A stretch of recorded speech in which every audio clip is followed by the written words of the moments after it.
Hello, everybody. Come on, we can do better than that. Hello, everybody. I feel like a bag lady.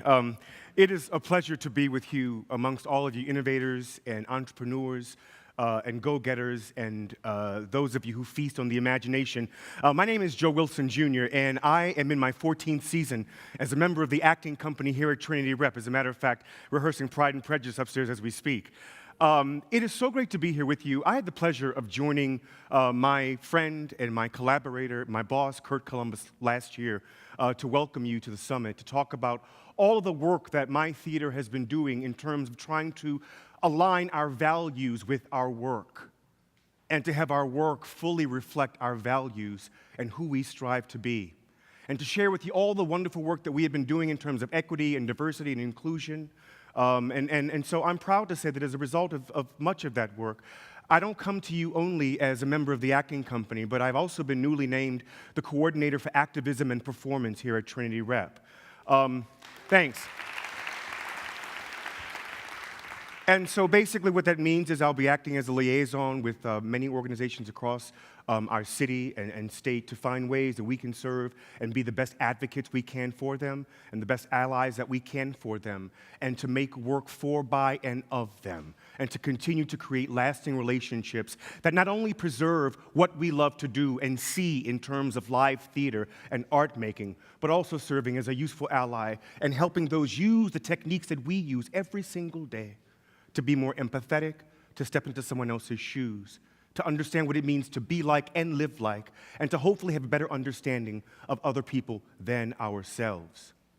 But you guys and gals, something happened.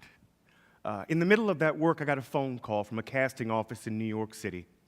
As a matter of fact, we were preparing for me to finish out the season last year with two extraordinary productions. And coming off the heels of Christmas Carol, in which I played Scrooge, and we were incorporating many of the techniques that we have been using in our theater in terms of reaching out and bringing folks into our spaces and providing platforms for them to introduce themselves and be themselves and express themselves to your audiences. We had a Christmas Carol where we invited dozens of community organizations to be a part of that production. And because of that production, many other organizations have begun reaching out to us in order to serve as a platform for them. So just as a side note, October 22nd, we will be continuing a program here of responsive art making in the fall, and we're partnering with Direct Action for Rights and Equality, DARE, to have a summit here called America 2, addressing the issue around the housing crisis here in Providence. So please join us for that. So in the midst of planning all of that and coming off of and being in the middle of Christmas Carol, I got a call from a casting office in New York City asking me would I be interested in coming into town and auditioning for the Broadway company of Iceman Cometh on Broadway, starring Denzel Washington and being directed by George C. Wolfe. Now, I hear you snapping and you oohing, and I appreciate it. When I got the call, I was like, the first thing I said was, I have 9 shows this week. I can't come to New York. The audition literally took place at 3 p.m. on a Thursday, and they were only seeing people for about 2 or 3 hours. And so I couldn't possibly make it into New York and back in town for my Scrooge that night here on this stage at Trinity Rep, and so I turned it down. And they said, well, Joe, and because we have a relationship with his casting office, Oscar Eustace, who runs the Public Theater, they work for him in his office, and they have since been doing a lot of casting on their own in that casting office. And so we have a relationship with them. And they said, Joe, please please send us a tape. Send us a tape of you reading the sides. I'm like, oh, God, no one ever gets cast off of a tape. Okay, I'll send the tape. And so I went into the upstairs theater before one of our shows, one of our Christmas carols, and Becky Gibble, a member of our acting company, along with another friend of ours who went to the Brown Trinity graduate program, took me upstairs into our rehearsal hall, and they put me on tape with my sides that I did not know, because I'd never read the play. Believe it or not, I'd never read Iceman Cometh by Eugene O'Neill. And so I put the sides on tape cold. I finished the run of Christmas Carol. On New Year's Eve, I packed up my dog, Stella, my black lab, Stella.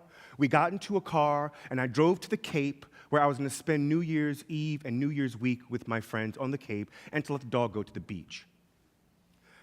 New Year's Eve happened, great party. New Year's Day happened, great food, great party, great drink. Ring, ring, ring. I get a call, casting office in New York saying, hey, Joe, George, as in George Wolfe, loved your tape. He watched the tape. He loved your tape but thought you were too young for the part. I was auditioning for the role of Joe Mott, which is the only written black character in the play Iceman Cometh. But the casting director said, but George loved you so much, he's curious, would you be interested in covering Denzel Washington? I did the same thing, I laughed too. And I said, sure, why not?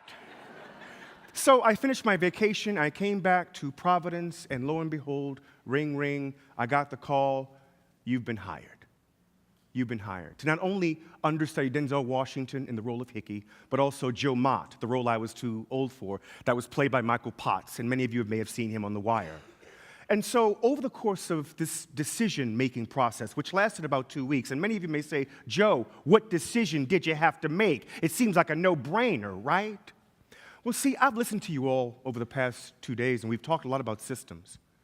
And we all build up systems, systems to make machines, systems to make software, systems to find ways to algorithmize this or do that. But we too, as artists and as people, we all develop systems, systems that make us comfortable. My family, my dog in my house, my teaching schedule, the plays that are chosen for me a year in advance here at Trinity Rep, and all the wonderful opportunities that are given to me while I live in the city of Providence. I was just voted onto 2 brand new boards, the Manton Avenue Project and the Southside Cultural Center.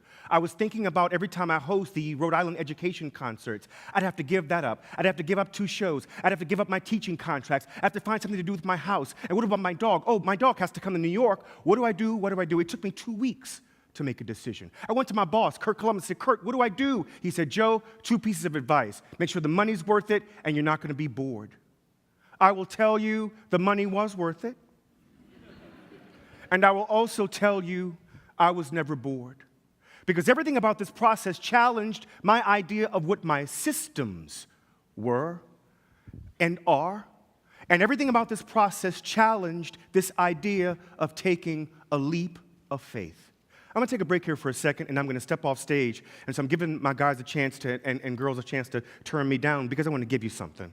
And I want to give you this and not tell you exactly what it is yet, and you may figure it out, but I'm going to need some help. Y'all come help me. Guys, come help me, please.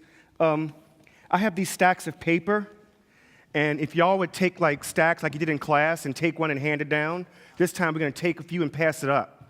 Okay, so if y'all can hand these stacks, and if you need more, I have plenty more. Take these stacks and hand them up, and I'll explain this as I go along. Well, you know, folks, I actually took the job, as you well know, and I had about 2 or 3 weeks to get my house together and to figure out where I was going to live in New York. Could y'all help me with these? Come and get these 2, please. And I finally decided to take the job and take the risk. And part of what made the job attractive was the circumstances. Because, see, in taking the job, there were questions that I called agents in New York to ask because I wanted to be prepared. I didn't want any surprises. And one of the questions I asked was, if Denzel Washington is out, would I go on? And they said yes. Another question I asked was, what about the rehearsal process? Because it had been 20 years since I myself had understudied, and if anyone who doesn't know what understudying means, it's as if your senses are taken away from you. Your ability to learn information, to become a character, all the things that we get used to as we're trained to approach text and character, and people always ask, how do you learn your lines, Joe? I learn my lines not in a vacuum or in front of a mirror. I learn my lines with my senses. I learn my lines through knowing where I'm walking to. I know my lines through knowing what I'm touching. I know my lines through knowing who I'm seeing. I know my lines through what I'm smelling, that musty old chair that I make my cross to every moment in the scene. But when you're understudying, you don't have that luxury. You don't get the reps. Let me move further. So they said, no, Joe, guess what? In this process, we'll rehearse for 4 weeks, and then in the 4th week, we bring you all in as understudies.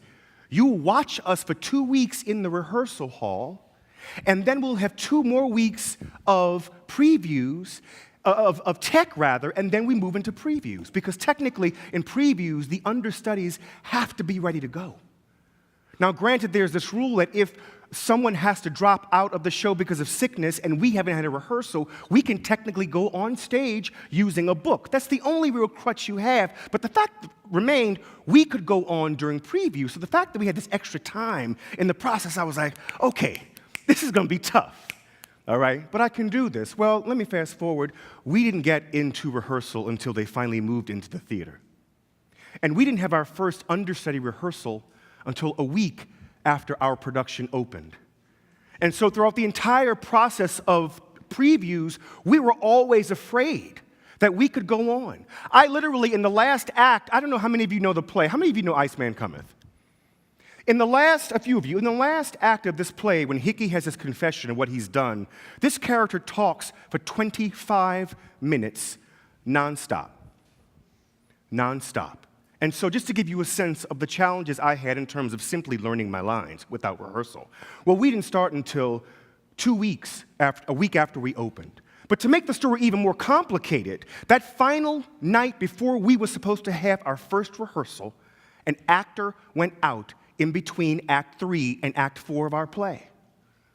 And our understudy had to go on with no rehearsal. Granted, she had a few lines, 2 lines in the final act, but she went on with no episode, no book. She was terrific. She was great. So we all get into rehearsal the next day, and we're all going, patting her on the back and giving her a hand. You were great. And we started our rehearsal. But before we started our rehearsal, we were informed of a few more things. Now, I've already told you we've started late, right, in terms of rehearsal. We were informed of, number one, that the 2 days a week that we were being given to rehearse were now being cut down to 1 day a week, okay? And our 4-hour, 4-act play, we would not have the entire set to work on over the course of that rehearsal because the Act 1 set and the Act 4 set were almost the same. So to change the Act 2 set and the Act 3 set to the Act 4 set required a union crew. So we started our rehearsals late. Our rehearsals were cut to 1 day a week, rehearsing for 3.5 hours a week for a 4-hour, 4-act play. Now let's do the math.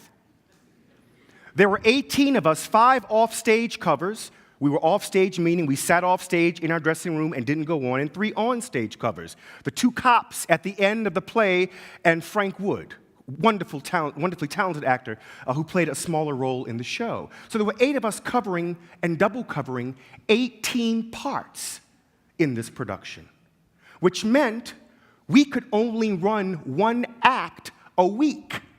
Because by the time you went back and put everybody in their respective roles, you would only run Act 1 this week. The next week, we would do Act 2.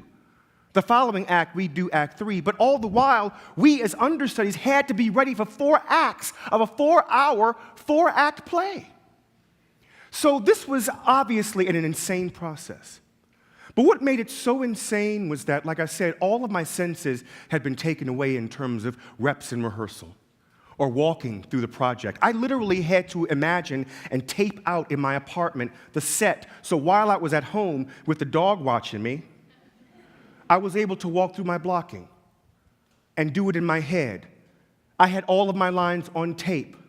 This script has been with me everywhere. Dinner parties, in bed, on the toilet, notations and scribblings of trying to find a way in the moment to develop a way of working. I had to find a new way of working, a new system, a new way that I could absorb 4 hours of text without having the luxury of a show to repeat every single night. And you all, there were moments when I would learn lines and reach a plateau, and then I would say to myself, I can't possibly learn another line. But I would have to because we were in previews and I could go on.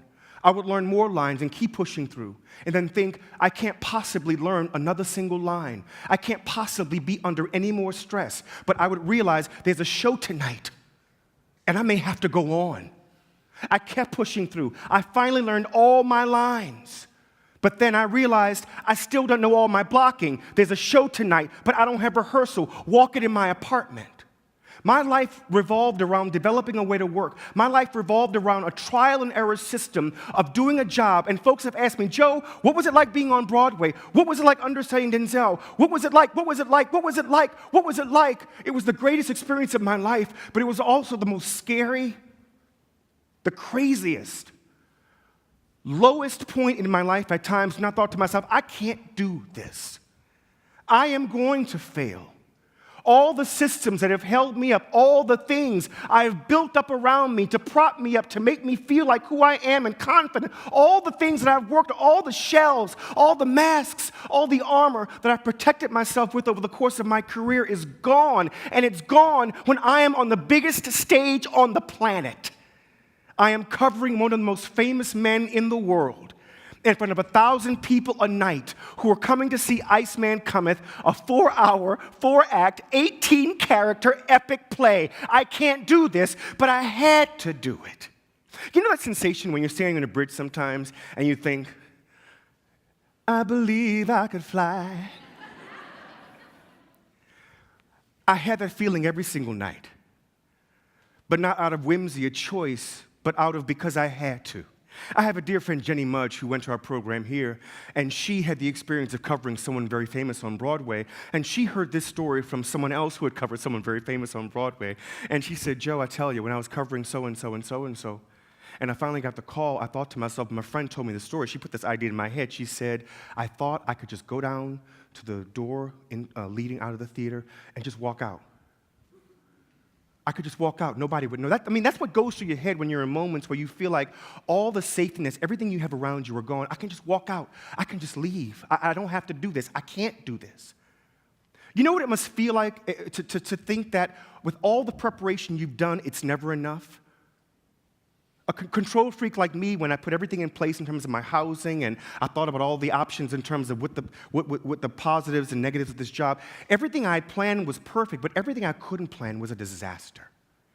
And I had to live inside that disaster for 5.5 months. And I had to find ways to develop new systems. But I also had to find ways to embrace not being able to be perfect. I could never be perfect. Of the 30 years of training, nothing could prepare me for what I was facing every single day. I couldn't be perfect. I had to just every night take that leap of faith and realize that I had prepared my entire life for this. I can do this. I am not going to walk out the stage door because I can do this. I must do this. So apart from systems, and I will end to you with faith.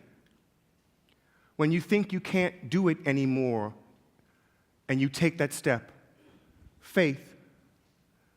When you think all the odds are against you and no system is there to support you, you create new systems. And through those new systems, you have faith. You have faith. Because you have to trust in the end that who you are has been made up of, I'm 47 years old, that there's 47 years of information in this body. There's 47 years of trial and error in this body. And, you know, all of you, why you're here is because you're all great planners and you're all organized, I think, for the most part, and you're all very technical as far as the way, you know, I see things. I see all the technology and the things that you all talk about, and you're blowing my mind, and sometimes it makes me feel like, well, you know, what are my systems? And my systems aren't nearly as complicated as your systems. But all of our systems are immensely complicated because all of our systems are created by us to protect us from each other. So also in taking that leap of faith, I had to trust that if I ever had to go on, and I should tell you the story about these cards because I'm going to close in a second. At the end of our run of the show, we were handed all of us were handed packets of these little pieces of paper wrapped in plastic. And some of you have the announcement, this character tonight is being played, of Joe Mott is being played by Joe Wilson Jr., and tonight the character of Theodore Hickey is being played by Joe Wilson Jr. Those little cards are inserted in the playbills when we have to go on for our characters that are listed. And obviously, many of our packets were never broken. I never had to go on. And so that's why I was handing those to you today. But to leave you, I learned later in the process that my chances of going on were pretty slim. And they were pretty slim because Denzel Washington is a workhorse. He is an amazing actor to watch. He gives it 150% every single night. But also, just being brutally honest, when you think about the commercial theater, and now I'm being open and I'm being filmed, and so it's a full disclosure, that the way it works on Broadway, a lot of times, if you have a star in a production and they can't go on, the audience can get their money back. My fear was, I knew that if he started the show but couldn't go on, I would probably have to step in midway.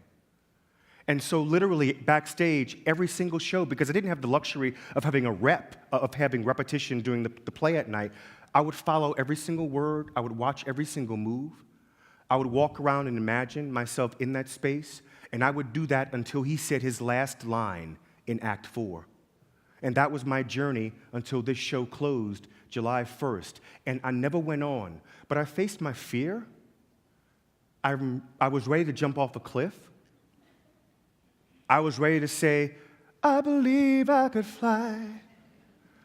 I was ready to do all those things armed with a new system of parachutes and safety nets and tricks that would protect me and would make me okay. But in the end, what I learned about this process is that Joe Wilson Jr. can do anything.